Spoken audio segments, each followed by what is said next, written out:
Eu cumprimento os irmãos com a paz. Quem está feliz com Jesus hoje? Encontra uma pessoa bonita do seu lado e dê um sorriso para ela. Ficou difícil, hein? Se não tiver ninguém bonito aí embaixo, é só olhar aqui para cima, tá bom? Não, mas não é para mim não. É para a família Ferreira, né? Aqui tem o Anderson Ferreira, deputado federal, parece um manequim de vitrine de terno novo. Cadê o André?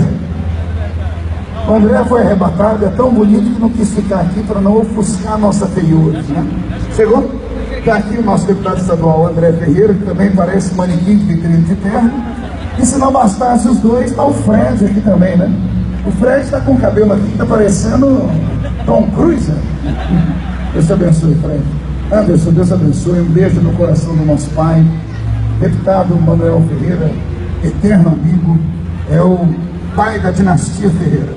Deus abençoe ao projeto libertador, do qual tenho orgulho de fazer parte. E Deus abençoe a sua vida como político. O que seria da Frente Evangélica em Brasília sem a sua atuação? O que seria da família brasileira sem a ideia que Jesus plantou na sua mente sobre o estatuto da família? Se o estado do Pernambuco soubesse o que significa a atuação desse moço, você não seria o mais votado ou um dos mais votados, você seria o governador do estado. A igreja diz amém por isso ou não? Palavras têm poder, então diga, nós cremos. Dá uma salva de palmas pela família Ferreira. Deus abençoe vocês. Bom, muito obrigado. Eu quero conversar com o sonoplasta. Cadê aquele som de ontem? O que aconteceu que hoje você veio triste? O som ontem estava tão gostoso, né? O Jairinho perdeu 5 quilos cantando aqui. Tudo que ele perdeu, o Robson, que é o meu tecladista, achou. Olha o tamanho do Robson. Eu queria aqui, antes de pregar, fazer uma oração pela irmã Verônica Maria de Barros. Parece que a irmã Verônica mora aqui, né?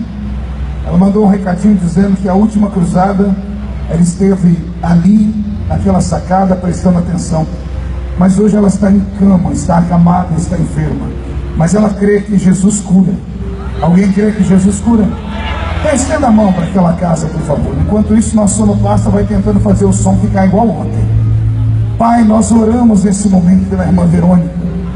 Nós pedimos ao Senhor que levante a sua filha do leito de dor. Pedimos ao Senhor que a cure, porque o seu nome é Jeová Rafá, o Deus que sara todas as doenças. Nós cremos no Cristo de Isaías 53, que levou sobre si as nossas enfermidades, e pelas suas pisaduras fomos sarados. Nós determinamos, ó Deus, o milagre e a cura da tua serva, em nome de Jesus. E a igreja diz: amém. Quem pode dar mais uma salva de palmas a Jesus pela vida da irmã Verônica e pela saúde dela? Alguém trouxe Bíblia nessa noite? Abra a sua Bíblia comigo então, no segundo livro dos Reis. Segundo livro dos Reis, capítulo de número 4. Deus está aqui. Segundo livro dos Reis, capítulo de número 4. O som está quase igual de ontem. Vai ganhar um beijo daqui a pouco. Mas ele faz isso de propósito, é só para eu falar que eu vou dar um beijo nele. Você não fala, Jair, você se lasca quando vai cantar. Segundo livro dos Reis, capítulo de número 4. Quem encontrou, diga amém. Certa mulher das mulheres dos discípulos dos profetas clamou a Eliseu, dizendo: meu marido, teu servo, morreu, e tu sabes que ele temia ao Senhor. É chegado o credor para levar os meus 2 filhos para serem escravos. E Eliseu lhe perguntou: que te hei de fazer, mulher? Diz-me aí o que é que tens em tua casa. E ela respondeu: a tua serva não tem nada em casa senão uma botija de azeite. Então disse ele: vai, pede emprestadas vasilhas a todos os teus vizinhos, vasilhas vazias, não poucas. Então entra, fecha a porta sobre ti e sobre teus filhos, e deita o teu azeite em todas aquelas vasilhas, e põe à parte a que estiver cheia. Partiu, pois, dele, fechou a porta sobre si e sobre seus filhos. Estes lhe chegavam as vasilhas, e ela as enchia. Cheias as vasilhas, disse ela a um de seus filhos: chega-me aqui mais uma vasilha. Mas ele lhe respondeu: não há mais vasilha nenhuma. E então o azeite parou. Foi ela, veio saber ao homem de Deus, e ele disse: vai, vende o azeite, paga a tua dívida, e tu e os teus filhos vivei do resto. E a igreja que crê nesse texto, diga glória a Deus. Feche a Bíblia, coloque em algum lugar e pegue na mão da pessoa que está mais próxima a você. Isso. Abra o som aqui da caixa para mim, por favor, tá? Aperte a mão da pessoa com carinho até ela falar aleluia. Pentecostal que não faz barulho está com defeito de fabricação, não é? Vamos orar. Senhor meu Deus, meu Pai, nós te exaltamos, nós te glorificamos, e nós acreditamos que dentro de alguns minutos, e este espaço ficará pequeno para o tamanho da glória que o Senhor vai mandar do alto dos céus. Os que vieram tristes começarão a saltar de alegria. Os que vieram se arrastando não voltam se arrastando para casa hoje. Hoje voltarão voando nas asas de um novo tempo. E antes que eu comece a ministrar a sua palavra, cerque este lugar com a sua glória. E num raio de 5 quilômetros, onde houver um demônio alojado, eu dou a esses demônios segundos para sumirem daqui, porque se não sumirem, serão queimados pelo poder da sua glória que aqui será derramada. Rasgue o céu sobre este lugar, manda anjos de fogo descerem aqui, que estes anjos desçam trazendo brasas de fogo nas mãos. Comecem a esparramar estas brasas entre nós, e onde houver um crente cheio do Espírito Santo, pega ele nesta noite, Jesus, e mostra o caminho da verdadeira e poderosa adoração. Fala conosco, fique conosco, é o que eu te peço agora e sempre. E toda a igreja diz: os que podem, dê a Jesus mais uma linda salva de palmas, misturada com um grito de glória a Deus bem forte e bem alto. Graças a Deus. Amigos, irmãos em Cristo, noiva do Cordeiro, simpatizantes da nossa fé, todas as pessoas que vieram para esta cruzada, e nesse momento estamos sendo beneficiados pela chuva que cai do céu. Profetizo que esta chuva não causará nenhum tipo de mal, somente coisas boas sobre aqueles que aqui vieram. Quero acreditar que isto é um sinal de um grande milagre que está por vir, porque todas as vezes que o céu se abre, Deus traz sobre nós um tempo de refrigério. Quem crê nisso, dê um grito de glória a Deus. Esse moço que está aqui com esse telefone ligado, ele está ligado ao meu Facebook. O meu Facebook tem mais de 3 milhões de seguidores. E nesse momento nós estamos usando uma ferramenta chamada Mentions. Ou seja, esse culto está sendo transmitido ao vivo para o mundo inteiro. O mundo todo está vendo o povo aqui do Recife. Eu não sei se eles estão gostando daquilo que eles estão vendo, porque parece que aqui está todo mundo triste. Veio algum pentecostal para esta reunião aqui? Então dê um grito mais alto do que esse. E para você que assiste pelo Facebook, acredite que o Deus deste povo é o Deus da sua vida. E um grande milagre vai vir sobre todos nós. Só quem crê dá mais um grito daquele tamanho. Pois bem, prometo não demorar muito, mas também prometo não sair daqui sem entregar tudo que Jesus me mandou falar aqui neste lugar. Abrir a Bíblia Sagrada no livro em que eu li, no livro dos Reis, principalmente na história do segundo livro, do capítulo 4, da história que fala sobre a vida de uma família parecida com a sua. A única dificuldade, ou a única diferença, é que aquela família estava passando por um vento, por um vale miserável. A família estava vivendo um tempo de morte, ou seja, o pai daquela família havia falecido, havia deixado a família toda endividada. A mulher que agora assume a casa tem 2 filhos, e naquele tempo havia um costume muito estranho: quem deixava de pagar uma conta não ia preso, quem deixava de pagar uma conta tinha os seus filhos confiscados para serem escravos. E esta mulher agora, além de estar viúva, está endividada, e os seus 2 filhos estão sendo levados para serem escravos. É nesta hora que ela se lembra que o marido dela havia trabalhado para o grande servo de Deus, que naquela época era o maior profeta que Israel conhecia. O marido dessa mulher havia trabalhado junto com Eliseu, o homem que havia feito o dobro dos milagres que Elias havia feito. Quem conhece a história do profeta Elias, se lembra da história de Eliseu. Eliseu é o homem que disse: Senhor Elias, quando tu fores daqui, eu quero que a porção dobrada do teu espírito caia sobre mim. Quem dera nesta noite a unção que caía sobre Eliseu caia sobre nós aqui no Recife, principalmente sobre esta cruzada. Este Eliseu tinha então naquela época a seguinte definição: homem que falava a verdade, homem que reverberava a voz de Deus sobre aquele povo e sobre aquele tempo. É esse Eliseu que vai ser visitado pela mulher da minha história. A mulher da minha história, que a Bíblia nega o seu nome para nós, corre até Eliseu e diz a ele: o meu marido era teu empregado, e o meu marido morreu, e ao morrer o meu marido eu fiquei endividada, e os meus 2 filhos serão levados para serem escravizados. Quando eu leio essa história, eu fico aqui imaginando, se você pode pensar comigo, qual seria o maior problema na vida daquela mulher. Foi isso que o Espírito Santo colocou em meu coração no dia em que eu estava imaginando o que acontecia naquele tempo. O Espírito do Senhor falou ao meu ouvido: Marco, no seu entendimento, qual seria o maior problema da vida da mulher do capítulo 4 do 2º livro dos Reis? Se eu perguntasse aqui para esta multidão, eu tenho certeza que cada um de nós teríamos uma opinião. Uns diriam: pastor Marcos, o maior problema desta mulher é que ela era viúva, e viuvez é um grande problema, mas para mim não era o maior problema dela. Outra pessoa então diria: pastor, então o maior problema dessa mulher é que, além de ser viúva, é que ela tinha os seus 2 filhos que estavam órfãos de pai. Ser órfão de pai é um grande problema. Eu que o diga, fui criado em uma família sem a presença do meu pai. No meu documento de nascimento não tem o nome do meu pai, no nome de pai tem um risquinho, o famoso filho bastardo. Toda criança que cresce com a ausência do pai, ela cresce com algum tipo de trauma psicológico. Então eu sei o que eu estou falando.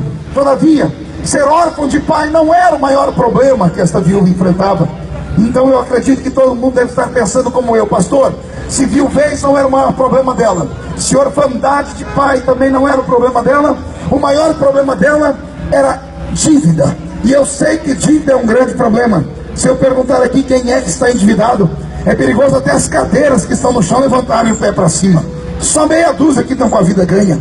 Pois bem, só que eu também refutaria todos vocês e diria que o maior problema dela também não era dívida.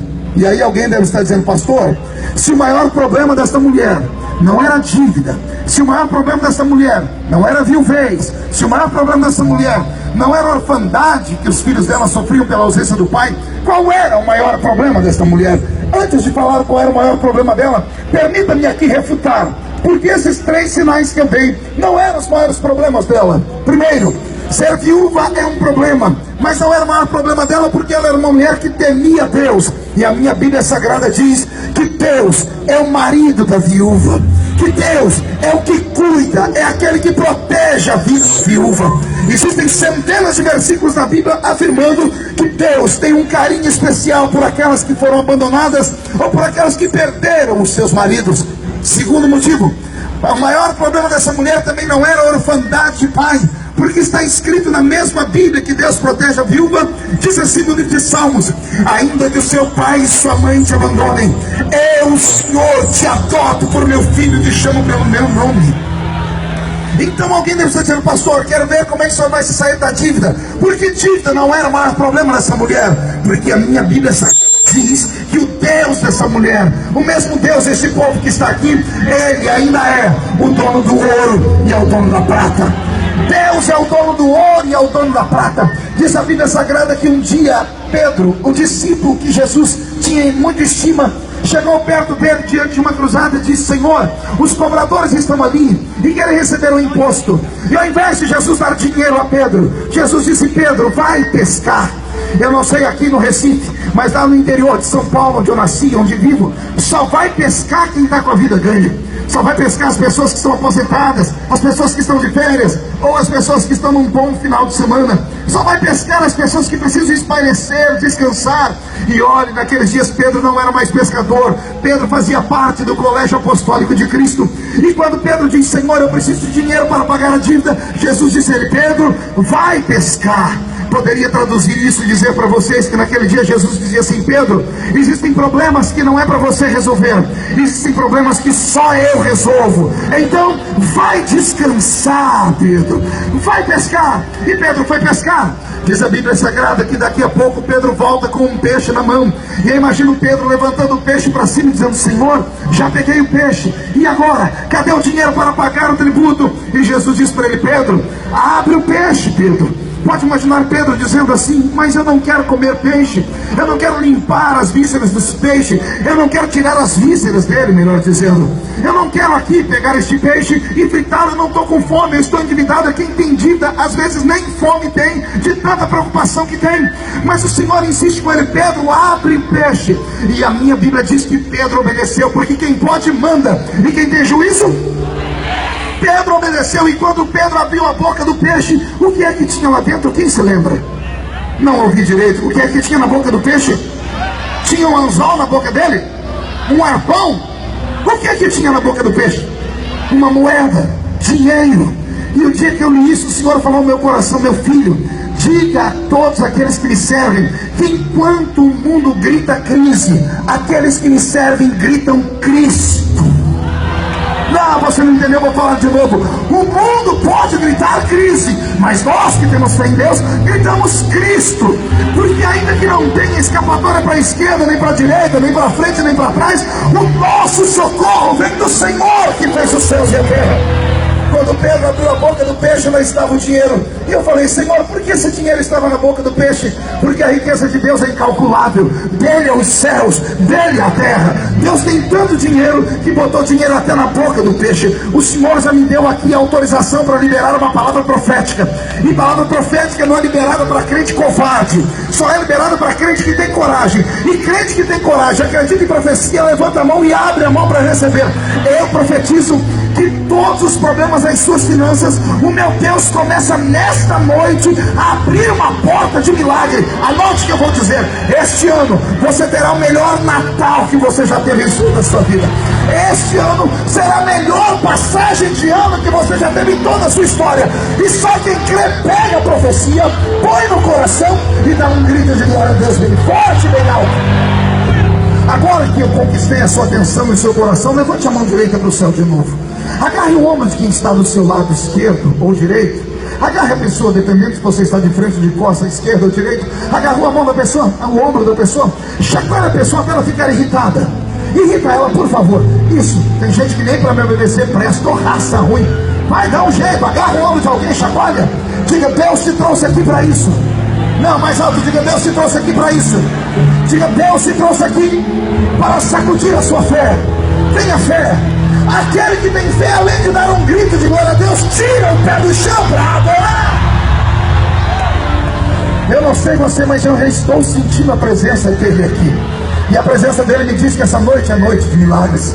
Pastor, se o problema dessa mulher não era viuvez, não era orfandade, não era falta de dinheiro, qual é o maior problema dessa mulher? O maior problema dessa mulher, possivelmente, é o maior problema que a igreja passa nesses dias. É o maior problema que alguns crentes estão passando aqui no nosso meio, e outros milhares que deveriam estar aqui e não vieram para cruzar exatamente por causa desse problema. Se você ler a história inteira, você vai ver que no final dela, Eliseu manda essa mulher procurar vasos, porque precisava ela de azeite. Ela tinha um pouquinho de azeite na casa dela, mas o pouquinho de azeite que ela tinha não era o suficiente para sobreviver. Eliseu pergunta àquela mulher: declara-me o que é que tens em tua casa. E ela disse: a tua serva não tem nada em casa, senão uma botija de azeite. Essa história me comove, porque o homem de Deus, ao invés de abrir o cofre do rancho dos profetas e dar a ela uma oferta, ao invés de ele pegar joias, pedras preciosas ou um pedaço de pão, ele diz para aquela mulher assim: a solução do seu problema não está aqui. A solução do seu problema está dentro do seu lar. Problema de casa se resolve dentro de casa.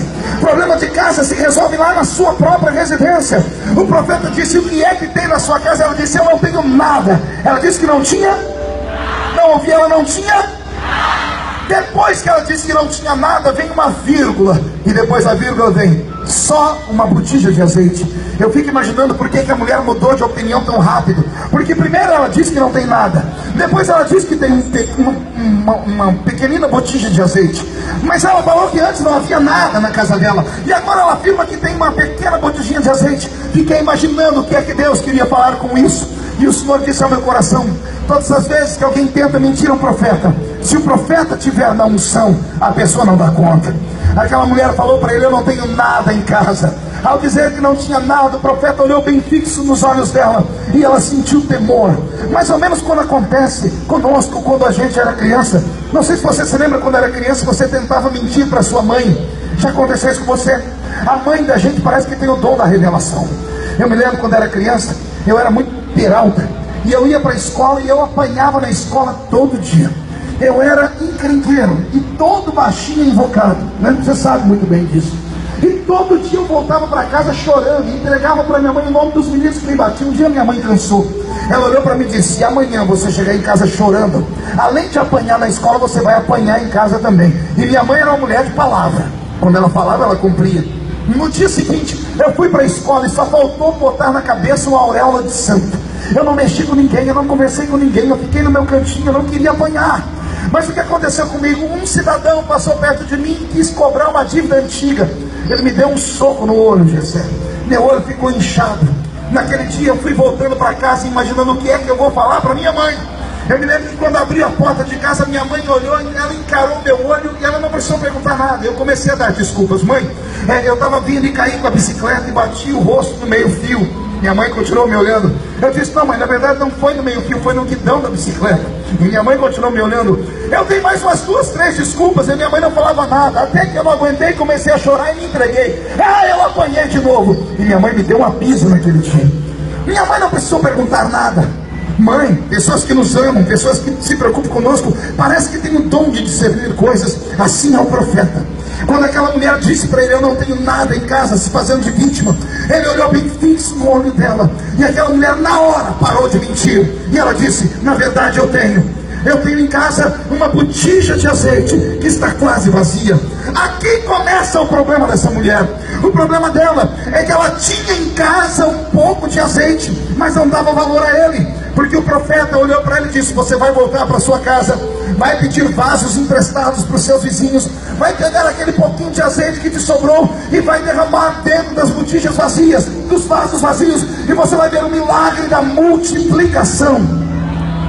Quando eu leio essa história e prego ela, eu me empolgo, porque se eu traduzir esse texto para os nossos dias, para este momento agora em que todos estão aqui, eu poderia dizer que você só saiu da sua casa e veio para essa cruzada em praça pública, num lugar desconfortável, sem ter um lugar para sentar, debaixo do templo, estando sujeito à chuva. Não é porque eu sou bonitinho, não é porque aqui estaria um cantor ou um pregador extremamente famoso. Você veio para cá porque você precisa de um toque de Deus na sua vida. Você fez exatamente como aquela mulher fez. Você saiu da sua casa e veio procurar o profeta. E eu tenho 2 palavras para você. A primeira é boa: você fez a coisa certa. Agora a segunda não é tão boa. Não faça como aquela mulher fez, ir ao lugar certo e fazer a coisa errada. O que foi que ela fez de errado, pastor? Quando você procura um profeta, geralmente o profeta está no santuário, ou o lugar onde o profeta está se torna um santuário. Você pode não acreditar, mas hoje nós estamos numa grande igreja, numa igreja a céu aberto aqui em Recife. Você pode não acreditar, mas existem 2 multidões aqui. Uma são de seres humanos de carne e osso que estão me olhando, e a outra é uma multidão de anjos que estão acima de nós, cantando. Como é que o senhor tem certeza disso? A Bíblia diz que o anjo do Senhor acampa ao redor daquele que o teme e o livra de todo mal. Se é verdade isso, existem anjos aqui, cada um de nós veio acompanhado por um deles. Então existem 2 multidões neste lugar. Estas 2 multidões deveriam fazer a mesma coisa. Pergunte o quê? Só falo se todo mundo perguntar. Essas 2 multidões deveriam exaltar a Deus, abrir a boca e dar gritos de glória ao nome dele. tentarem abrir uma porta no céu.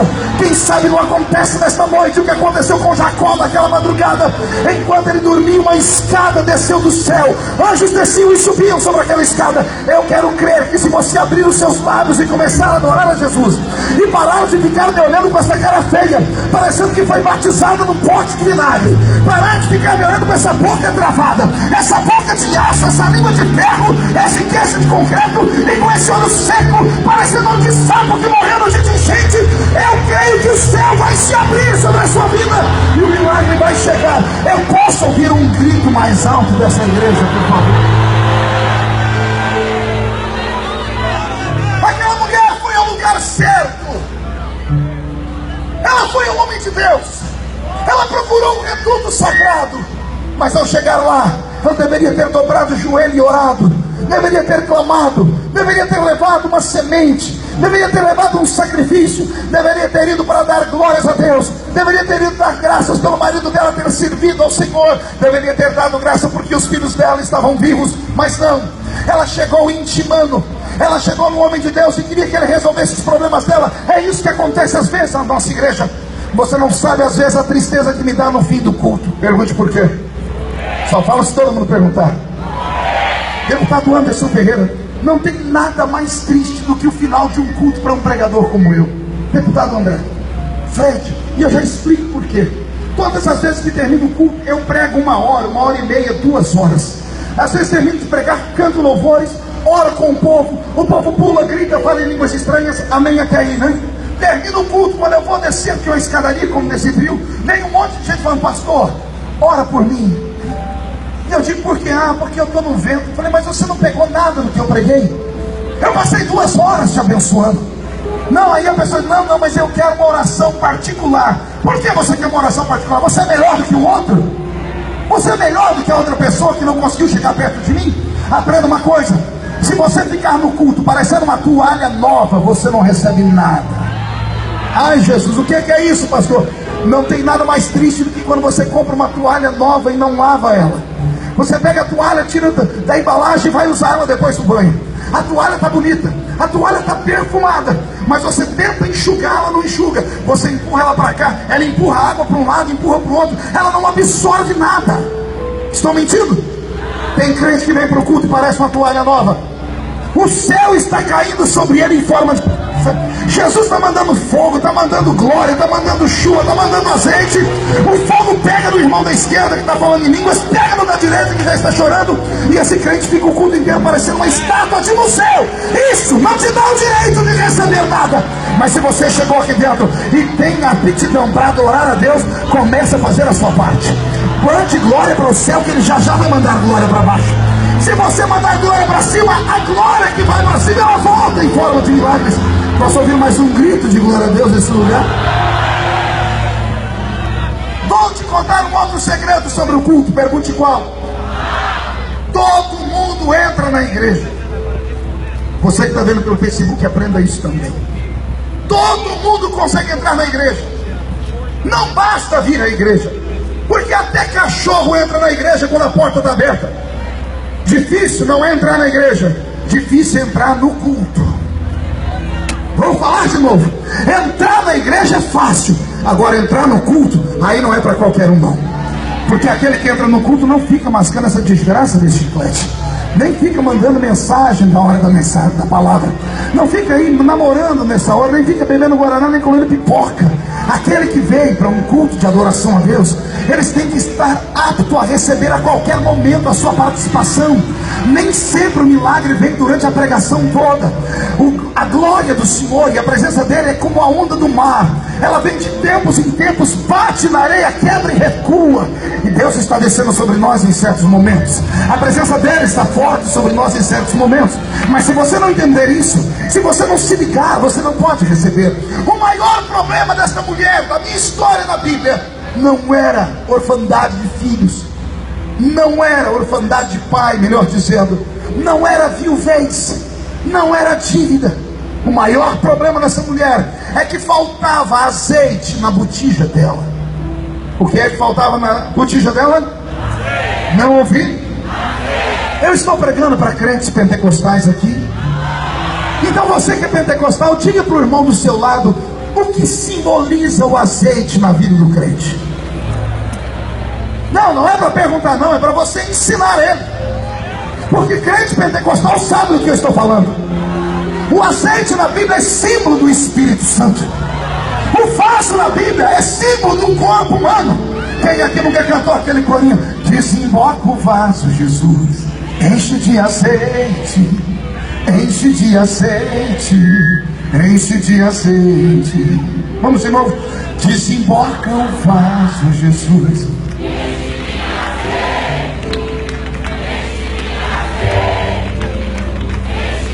Eu já vi um tecladista ruim, mas igual o Robson, eu nunca vi, não consegue tocar esse louvor, tem que aprender, voltar para a escola e aprender de novo.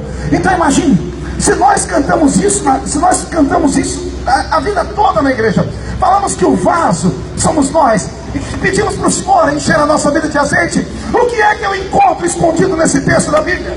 Eu encontro escondido nesse texto da Bíblia que o problema dessa mulher era de cunho espiritual. O problema dela foi resolvido quando ela entrou em casa com vasos. O problema dela foi resolvido quando ela pegou um pouquinho de azeite e derramou sobre aquelas botijas que estavam ficando vazias, ou que estavam todas vazias. Eu aprendo aqui que Deus está mandando um recado para todos nós que estamos nessa cruzada. O Senhor está mandando te dizer que você pode ter sim problemas na área da sua família, pode ter sim problemas na área financeira, mas o seu maior problema não é esse. A raiz de todos os males da vida do crente se dá quando ele está vazio da presença do Espírito Santo. Quando o homem ou a mulher estão vazios do Espírito Santo, eles não têm mais temor, não sabem mais a diferença entre o que é certo e o que é errado. Quando estamos vazios do Espírito Santo, não mais percebemos a presença de Deus entre nós. Quando o Espírito Santo não desce sobre a nossa vida, nós não temos mais aptidão para glorificar o nome do Senhor. O que move um crente servir a Deus durante anos e anos é a sua botija carregada de azeite. Você deve ter vindo ao culto hoje em busca de um milagre, mas o Senhor disse que o seu milagre está condicionado a você se encher. Não sou eu que te encho de azeite, é você que se enche de azeite. Como é que eu me encho de azeite, pastor? Receber a botija de azeite é muito mais fácil do que a receita de bolo de fubá da minha mãe. Cada glória a Deus que você manda para o céu é uma gota de azeite que cai sobre a sua botija. Cada vez que você adora Jesus Cristo pelo que Ele é, Ele vai enchendo a sua vida com a presença do Espírito Santo. O Espírito Santo está sobre nós, está caminhando sobre nós, está sobre a nossa existência nessa noite. E eu quero acreditar que quando essa cruzada terminar e você voltar para casa, você pode até ter vindo sozinho, mas vai voltar escoltado para sua casa, vai voltar escoltado pela presença do Espírito Santo. Satanás não respeita um homem porque ele é rico. Satanás não respeita um homem porque ele tem anel de formatura no dedo. Satanás não respeita um homem porque esse homem ou essa mulher são intelectuais. Satanás não respeita uma pessoa porque ela tem um carro importado. Satanás só respeita uma pessoa quando ela tem a presença do Espírito Santo dentro dela e é cheia de azeite. Eu moro numa região onde tem muito corte de cana. Eu mesmo fui cortador de cana. E eu me lembro que lá no nosso interior de São Paulo, conta-se uma história que numa cidadezinha pequena bem próxima à minha, num belo domingo, num belo sábado à tarde, foi feita uma reunião de obreiro às pressas.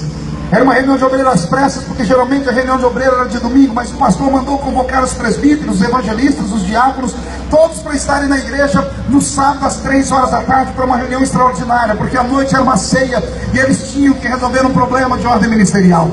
Olha o que aconteceu. A igreja foi aberta ao sábado à tarde, os obreiros foram chegando, e quando começou-se a reunião de obreiro, entrou dentro da igreja um homem que estava bêbado. Mas o homem não estava só bêbado, ele estava possuído por espíritos malignos.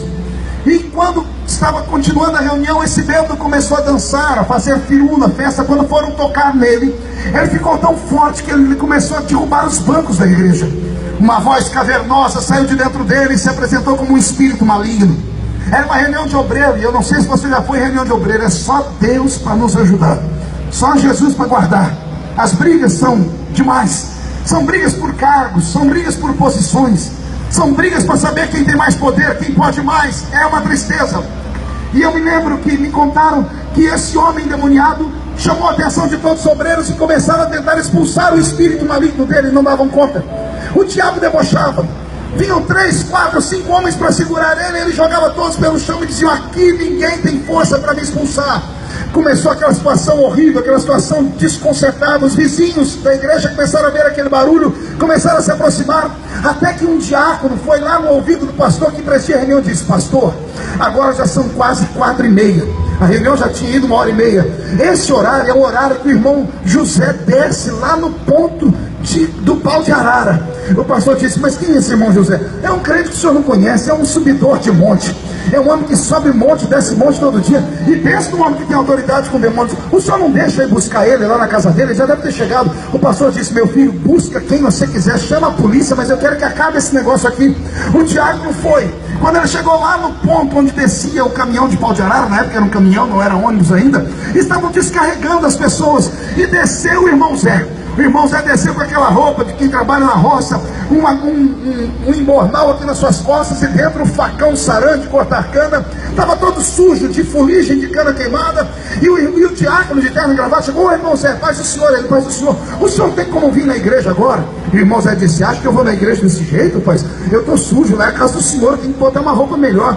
Não, o pastor está te chamando lá agora. Mas por que o pastor quer que eu vou lá agora? É que está tendo um probleminha lá, Zé, vamos lá. Mas eu estou muito sujo. Falando: não, Zé, o pastor mandou você ir. E o Zé disse: meu pastor manda e eu obedeço.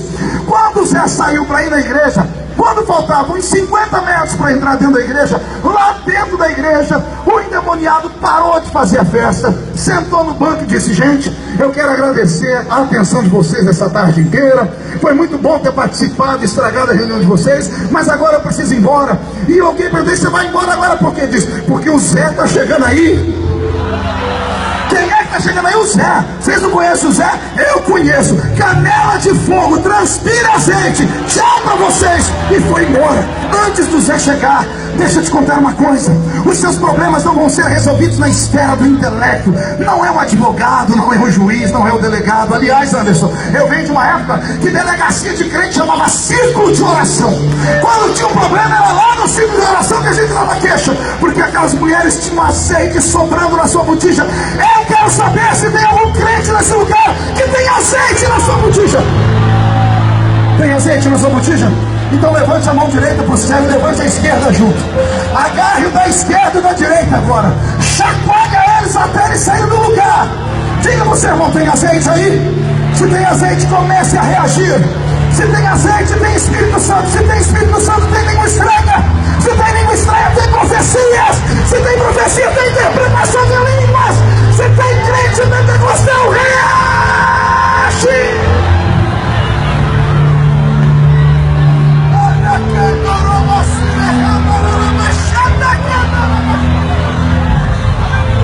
Isso. Cadê o barulho dos pentecostais? Cadê o barulho das irmãs do círculo de oração? Eu queria ouvir um coral de línguas estranhas. Isso, marcha, Miriam, dança, pula, grita, planta, matadeira, agarra o diabo pelo chifre, esfrega a cara dele no chão. Esta é uma noite de azeite na botija.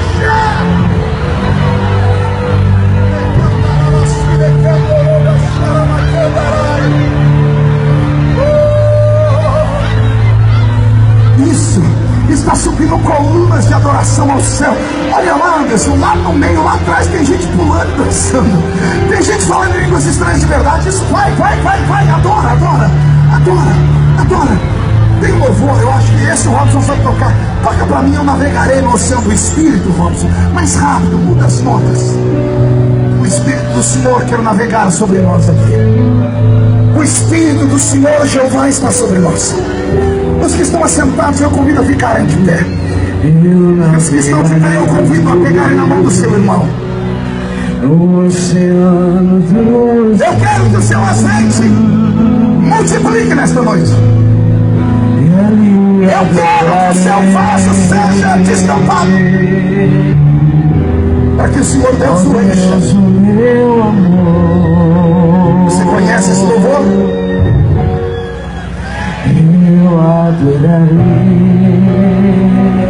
Ainda ele sui de candorou mandar bagaça. Abençoa minha vida.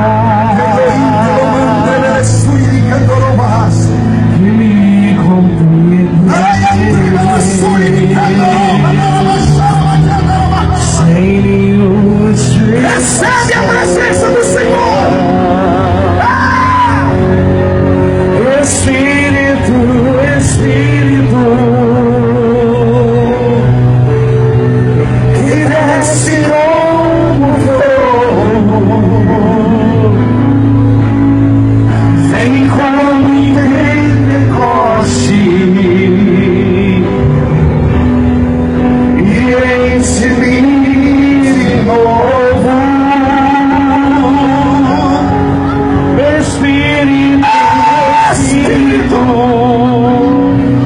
Espírito que cura, que desce como fogo, vem como Pentecoste. eu quero fazer uma pergunta aqui. Incline a sua cabeça, para que ninguém seja constrangido. Quantas pessoas eu tenho aqui no nosso meio, que há muitos meses, dias, anos, não falam mais em línguas estranhas, foram batizados com o Espírito Santo, falaram em línguas, profetizaram, pregaram e cantaram, mas estão vazios, e tem coragem de dizer: pastor, eu preciso ser renovado, pastor, eu quero ser renovado, eu quero que Deus encha a minha botija de azeite. Eu quero fazer um convite a você. Eu queria que você saísse do seu lugar e viesse perto de nós, esse altar aqui, um pouquinho mais perto desse carro. Isso. Pastor, Deus não pode me renovar aqui? Pode. Deus pode renovar dentro da sua casa. Mas quando você sai do seu lugar e vem à frente do altar, você está dizendo: eu creio. Eu creio. Isso, enquanto você vai chegando, eu vou orar para Deus te dar a mesma unção que Ele deu para Daniel. Oh, aleluia! Uma unção de encarar demônios, uma unção de não negar Jesus.